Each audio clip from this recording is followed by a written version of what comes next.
ختنہ کرنا سرکمسیشن، زیر ناف بال صاف کرنا، ناخن کاٹنا، بغل کے بال صاف کرنا اور مونچھیں کترانا سنت ہے۔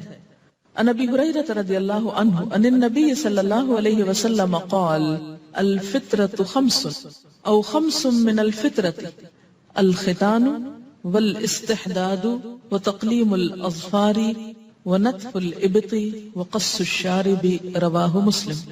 حضرت ابو ہریرہ رضی اللہ عنہ سے روایت ہے کہ نبی صلی اللہ علیہ وسلم نے فرمایا فطرت میں 5 چیزیں شامل، یعنی انسان دوسرے جانوروں سے ممتاز ہوتا ہے۔ نمبر 1 ختنہ کرنا، نمبر 2 زیر ناف بال صاف کرنا، نمبر 3 ناخن کاٹنا، نمبر 4 بغل کے بال صاف کرنا اور نمبر 5 مونچھیں کتروانا۔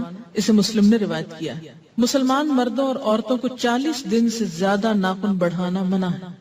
عن انس بن مالک رضی اللہ عنہ قال وقت لنا في قص الشارب وتقليم الأظفار ونتف الإبط وحلق العانة ألا نترك أكثر من 40 ليلة، رواہ مسلم۔ حضرت انس بن مالک رضی اللہ تعالی عنہ سے روایت ہے ہمارے لیے مونچھ کتروانے، ناخن کاٹنے، بغل کے بال صاف کرنے اور زیر ناف بال صاف کرنے کی مدت 40 دن مقرر کی گئی ہے، یعنی اس سے آگے نہ بڑھے۔ اسے مسلم نے روایت۔ اس کا یہ مطلب نہیں کہ اتنے دن انتظار کریں، اس کا مطلب یہ ہے کہ اس سے آگے نہیں جانا چاہیے۔ اور ویسے بھی صحت کے خلاف ہے ان سب چیزوں کی خلاف ورزی۔ مونچھیں بڑی ہوں تو اس میں بھی جراثیم جمع ہو سکتے ہیں اور کھانے میں انسان کے اندر بھی جا سکتے ہیں۔ ناخنوں کے اندر بہت سے جراثیم جو ہیں وہ جمع ہوتے ہیں اگر وہ بڑھے ہوئے ہوں۔ اسی طرح باقی غیر ضروری بال بھی نجاست جمع کرنے کا ذریعہ بن جاتے ہیں اور طہارت کا احساس انسان کے اندر سے ختم ہونے لگتا ہے۔ انسان کی صحت کے لیے ضروری ہے کہ ان چیزوں کے بارے میں انسان کانشیس رہے، کنسرن رہے۔ پرسنل کیئر اور ہائیجین میں آتی ہے یہ چیز۔ کل ہی کو مجھے بتا رہا تھا کہ انگلیوں کے جو بالکل اگلے سرے ہیں پورس، اس کے اندر بہت باریک بلڈ ویسلز ہوتی جو وضو کرنے سے اور کئی دفعہ آپ دن میں ہاتھ دھوتے ہیں جیسے واش روم سے نکل کر یا ویسے، تو ان کو جب پانی لگتا ہے تو یہ ٹینشن کو ریلیز کرنے کا سبب بنتا ہے۔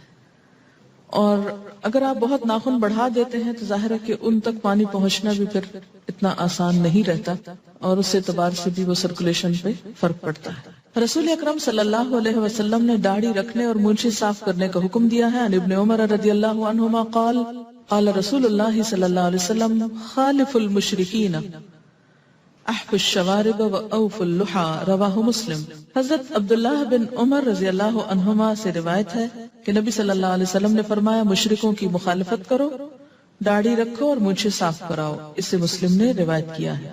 سو کر اٹھنے کے بعد 3 مرتبہ ہاتھ دھونے کے بعد کسی چیز کو ہاتھ لگانا چاہیے، یعنی اور مواقع مثلا کھانے سے پہلے ہاتھ دھونا ضروری، واش روم سے نکل کر ہاتھ دھونا ضروری، نماز میں ہاتھ دھونا ضروری، کسی بھی صاف چیز کو پکڑنے سے پہلے اگر ہاتھ پہ کوئی نجاست لگی ہے اس وقت میلے ہاتھوں کو دھونا۔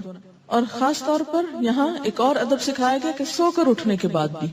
عن ابی ہریرہ رضی اللہ عنہ ان النبی صلی اللہ علیہ وسلم قال اذا استيقظ احدكم من نومه فلا يغمس يده في الاناء حتى يغسلها 3 فانه لا يدري اين باتت يده، رواہ مسلم۔ حضرت ابو ہریرہ رضی اللہ عنہ سے روایت ہے کہ نبی اکرم صلی اللہ علیہ وسلم نے فرمایا کہ آدمی سو کر اٹھے تو جب تک اپنے ہاتھ 3 مرتبہ نہ دھو لے برتن میں نہ ڈالے، کیونکہ معلوم نہیں رات اس کا ہاتھ کس کس جگہ لگتا رہا۔ اسے مسلم نے روایت کیا ہے۔ مسلم کا پسینہ اور بال پاک ہیں، یعنی مثلا کھانے میں بال آٹے میں چلے جائیں یا سالن میں چلے جائیں تو وہ سالن الٹانے کی ضرورت نہیں، ناپاک نہیں ہوا، کھا سکتے ہیں، اگرچہ ایسا کرنا تھوڑ پن کی علامت ہے۔